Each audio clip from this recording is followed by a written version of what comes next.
you, did they lie? Focus on America today. I'm okay with the revisions. These were made-up lies to the American people for an election day. I'm sorry. It was for an election day. My friend, you are lying. I'm not lying. Because when Joe Biden came out and said these jobs are created. Stop. This is exhausting. It is exhausting. Abby Phillip faced off against one of the whiniest, most overdramatic MAGA pundits out there, Ben Ferguson, during a heated panel debate on her CNN show. We're going to dive into the clips from this fiery exchange between Ben Ferguson, Abby Phillip, and the rest of the panel, and I'll share my thoughts along the way. Let's get into it together. The long-awaited September jobs report is now out, and it is as messy as it gets. The good news is that the labor market added 119,000 jobs in September. That is more than double what economists expected. Here's the bad news. Unemployment rose 4.4%, and it is the highest level in nearly 4 years. And then there are the revisions, which paint an even darker picture. The data shows the U.S. economy actually shed jobs in August. On the heels of today's report, J.D. Vance, the vice president, seemed to acknowledge the pain that Americans are feeling, and he issued this plea. My message to the American people who are still feeling like things are unaffordable, who are still feeling like things are rough out there is look, we get it and we hear you. Even though we've made incredible progress, we understand that there's a lot more work to do. And the thing that I'd ask for the American people is a little bit of patience. This economy was not harmed in 10 months. Richard Quest is in our fifth seat. He's probably correct that, not everything that we're seeing here is just the last 4 months in the making. However, I will say that Americans, when you look at the polling and they are asked, whether Trump's policies are helping them, most of them say that it has hurt them. Let's separate the politics from the economics, if that's possible at this table, but we'll have a good try at it. The economics are that the economy is actually not doing that badly at the moment. It could be doing better, and there could be greater strength, but some of the damage is as a result of tariffs, indecision, uncertainty, and all these various other policies. It's AI that's basically driven the market and is driving the economy, at least for the moment. The politics is much, but the economics are also complicated, because as you say with this jobs report, there's a good bit and a bad bit, but the trend is not good. Whichever way you look at it, the trend is not good on the jobs numbers. Now, the politics is really dangerous for the president, because time and again, when you try and tell electorates that things aren't as bad as they think they are, or just you wait, it always goes wrong. Because the electorate knows what's happening in their pocket when they go to the supermarket. And that's, I think, what J.D. Vance is trying to negotiate. But when you have the president at McDonald's saying, everything's fine, there's no inflation. Do you know the other day I heard him say, and I mean, with all due respect, I heard him say, under Biden, we had the worst inflation ever. I don't care what definition you have. That was never the worst inflation under the last administration, period. It's a lie. It's not true. So when you get this dichotomy... When was it? Sorry? When was the worst then? Because in my lifetime, it was Biden, by the numbers. No, 1920s. I wasn't alive in 1920s. No, neither was I, but 1920s. Okay, but so when the president said it, he's saying... No, sir.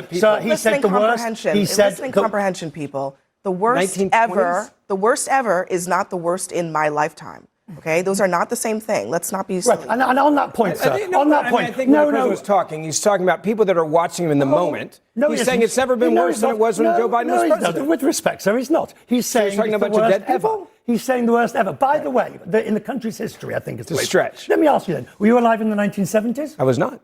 1980s? 1981. A lot of people right when Jimmy Carter screwed everything up and Ronald Reagan helped us out. And we had higher inflation then than we had now. So the point I'm saying is, you can't play fast and loose with certain facts and expect the electorate to go along with you when they know it's not true. I agree. That's why they elected him, because the American people realized how bad it was when Joe Biden was president, and they realized that they were being lied to, for example, about the job numbers. I'm old enough to remember when they lied about 818,000 jobs in the jobs report. The job report number of the last quarter of last year, they had to refine them back. Hold on a second. About 1 million jobs they lied about. Hold on there. Let me just correct you.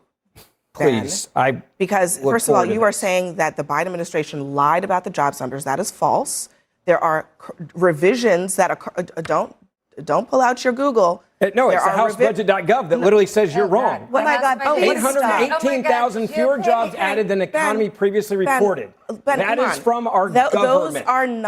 That is not the Biden administration lying about the jobs numbers. There are economic, there are that's jobs. the definition of fact checking. Oh, excuse me. But it is. There are job number revisions that happen every single month. And then annually, there are job number revisions that also happen. A revision of that size was very similar to a revision of the job numbers that also happened in, was it 2009, I believe it was? It's all to do with rebalancing of the numbers. Ben, stop. Every year, the job numbers are revised. Sometimes they're revised up, sometimes they are revised down. The president is not responsible for putting out those numbers, good or bad. So the Biden administration did not lie when they said there was 820,000 jobs. No, they did not. Stop with the Biden administration. We're in the Trump administration. Are we not in the Trump administration? Ben, I just think, honestly, let's stop for a second because that is very, very dishonest. It's not dishonest. True or false? There were 818,000 fewer jobs added. Hold on. You tell me then. Did the Trump administration lie about the job numbers over the summer that have been revised down? Did they lie? That not to the point of 818,000. But you're saying that's not what I asked you. Did they lie? Focus on America today. I'm okay with the revisions. These were made up lies to the American people for an election day. I'm sorry. It was for an election day. My friend, you are lying. I'm not lying. Because these are It was genuinely refreshing to watch Abby Phillip finally look Ben Ferguson straight in the eye and say, "You are lying. You are lying, Ben Ferguson." Moments like that make you wish you'd do the same to Scott Jennings, too. But honestly, is there anyone on TV news who comes off whinier or more painfully disingenuous than Ben Ferguson? Tell me in the comments if you can think of someone worse, because this guy has always given off the vibe of that kid in school whose teachers constantly had to say, "Ben, stop talking, I'm speaking," only for him to blurt out, "Yeah, but what about Joey? He was talking too." And speaking of Joey, I wish Abby Phillip's show had Ben hooked up to a little electrode. Every time he said Joe Biden, zap. And the next time he said it, an even bigger zap. Wouldn't that be something? These Ben Fergusons and Scott Jennings types are exhausting. They're like sharks or even the Terminator. They never quit. They don't feel anything. They just keep going. I get that CNN and Abby Phillip probably see this as good for ratings. But beyond that, I don't know why they keep bringing someone like Ben Ferguson on just so he can talk over everyone and, as Abby Phillip herself pointed out, lie again and again without stopping. Biden came out and said these jobs are created. This is exhausting. This is exhausting. This is why you guys lost the election. I'm sure it is why we lost the election. That's not the point at all. Let me make one other factual point because I think this is super important. Donald Trump ran on lowering the cost of goods. He also ran on a manufacturing renaissance in this country. Guess what has not happened? Manufacturing in this most recent jobs report has been down 6,000 jobs. And since the top of the year, we have a chart that you can see. This is the trajectory. It was going up a little bit in January, and since then, it has been going down. If the president manages to get manufacturing of the right sort back, it will certainly be an absolute achievement. And credit to the administration for what they are doing in certain key areas. Where I find it fanciful to the point of ludicrous is when he says $17 trillion of new investment from since the administration came in January. You don't need to over-egg the pudding. Investment is coming into the United States. Yes, they are getting it back. Record numbers, yeah. They're getting it by bullying, by cajoling, by all sorts of ways. But it is coming, I'll grant you. But please, 17 trillion. Can I just say, let's just bring it back to today. Very quickly. The president has the lowest approvals, actually lower than Joe Biden's economic approvals at the worst moments of Joe Biden's presidency. Donald Trump has a lower economic approval today. And don't ask me, ask Fox News. It's a Fox News poll that's showing low numbers for him, but it's not just Fox News. It's Marquette, it's Reuters, all the polls. Even Rasmussen is showing a big dip. And that is because the public is concerned about the president's policies that have raised their prices. But that's because U.S. prices... We have to take a quick break. We will resume this on the other side of it. We'll be right back. As the other panelists were pointing out, it was hard to catch everything because everyone was talking over each other. But honestly, this whole situation is just exhausting. It's the same thing every time with people like Ben Ferguson. These completely disingenuous spreaders of misinformation, disinformation, and straight-up propaganda who show up on Abby Phillips' CNN show night after night. They don't bring facts, they don't bring nuance, they just bulldoze conversations and fall back on the same tired line. Yeah, but what about Biden? And this is exactly why we can't have real discourse in this country. With Thanksgiving just days away, I'm grateful that my own relatives are likable, rational, kind people. We don't agree on everything politically, but we can talk, debate a little, and it never devolves into whataboutism.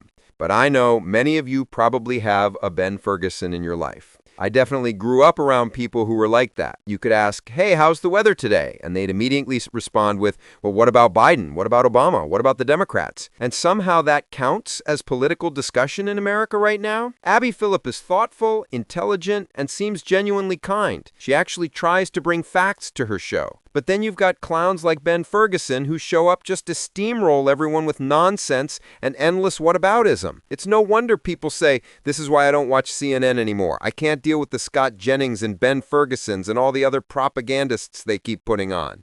Tell me what you think. Am I right that Ben Ferguson might be the whiniest person on TV? I know Scott Jennings is up there too, but he leans more toward the smug, mugging for the camera type instead of the full-on crybaby energy that Ben Ferguson brings. They're both awful, but let me know in the comments if you think there's anyone out there who's even whinier or more obnoxious than Ben Ferguson. And don't forget to like and subscribe.